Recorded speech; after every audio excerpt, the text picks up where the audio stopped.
اس کے ساتھ یہ بھی بات مسلمانوں کو سکھائی گئی کہ جو مسلمانوں پر جب کوئی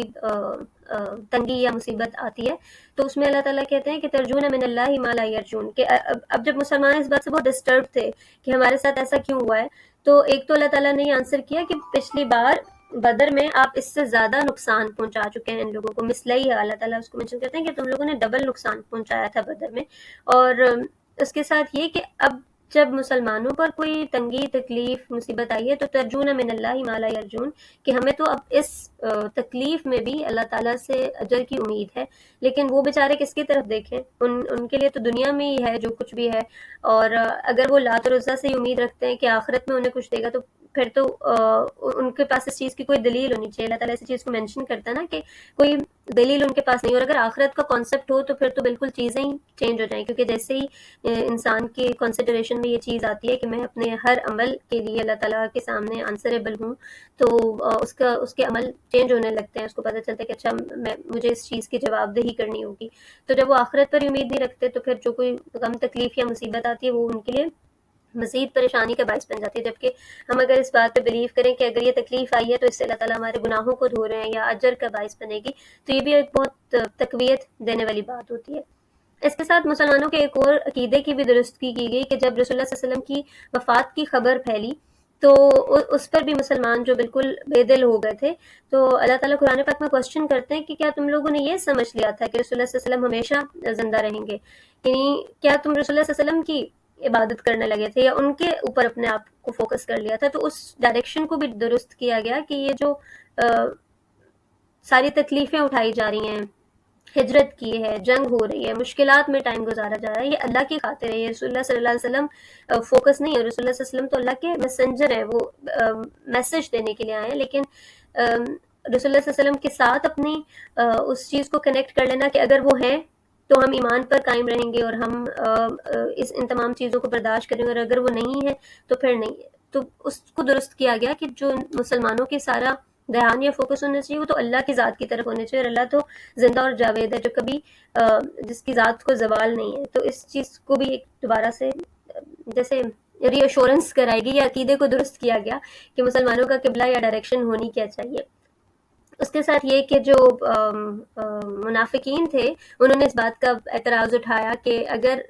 رسول اللہ صلی اللہ علیہ وسلم ہماری بات مان جاتے تو اس وقت یہ جو اتنی ڈیتھس ہوئی ہیں، شہید ہوئے ہیں، یہ سب لوگ نہ ہوتے۔ تو اس کے اوپر بھی اللہ تعالیٰ نے کمنٹ کیا ہے کہ جس کی ڈیتھ جہاں پر لکھی ہے تو وہ نکل کر خود اپنی اس جگہ پر پہنچ جاتا ہے جہاں پر اللہ تعالیٰ نے اس کی ڈیتھ لکھی ہوئی ہے۔ تو یہ چیزیں اللہ تعالیٰ کے اختیار میں، اس کے ہاتھ میں ہے کہ اس کا کہ کسی کا انجام کس جگہ اور کس طریقے سے ہونا، اس میں کسی بھی انسان کی تدبیر جو ہے وہ کام نہیں کرے گی۔ جس میں آپ نے بھی وہ واقعہ سنا ہوگا کہ جو ایک شخص ہے جس کو وہ کہا جاتا ہے کہ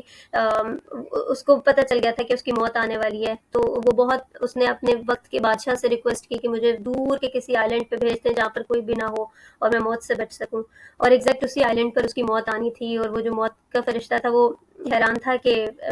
میں اس سوچ میں تھا کہ اس آئی لینڈ پر تم پہنچو گے کیسے کہ تمہاری موت تو یہاں پر لکھی ہوئی ہے۔ تو آئی ڈونٹ نو یہ سچا واقعہ ہے نہیں، لیکن سمجھانے کے لیے کہ جب اللہ تعالیٰ نے جس کی موت جہاں پر لکھی ہے وہ اس چیز کو وہاں سے ٹال نہیں سکتا ہے۔ تو مسلمانوں نے یہ جو سب سچویشن تھی اس سے بہت کچھ سیکھا۔ رسول اللہ صلی اللہ علیہ وسلم کو اس تمام واقعات کے باوجود یہ اللہ تعالیٰ کی طرف سے ہدایت ملی کہ مسلمانوں سے جو بھی غلطی ہوئی ہے یا انہوں نے جو نافرمانی کیا ہے، جگہ کو چھوڑا، اس کے باوجود آپ ان کو اپنے مشورے میں شامل کریں اور ان کے لیے اللہ تعالیٰ سے استغفار کریں، اور مشاورہم فی الامر، ان کے ساتھ مطلب آئندہ ایسا نہ ہو کہ آپ انہیں مشورے میں شامل نہ کریں یا ان سے کوئی دل میں اس طرح کی بات رکھیں کہ کچھ جو وہاں پہ کہا جاتا ہے 50 مسلمان تھے جو وہاں پہ تعینات تھے، ان کی وجہ سے کتنے زیادہ لوگوں کا نقصان ہوا کہ کہا جاتا ہے کہ مدینہ کے تقریباً ہر گھر میں ایک ڈیتھ ہوئی تھی یا ان کا کوئی قریبی فوت ہوا تھا۔ اور یہی وہ پس منظر ہے جس میں ہم نے ڈیٹیل میں ڈسکس کیا تھا کہ وہ جو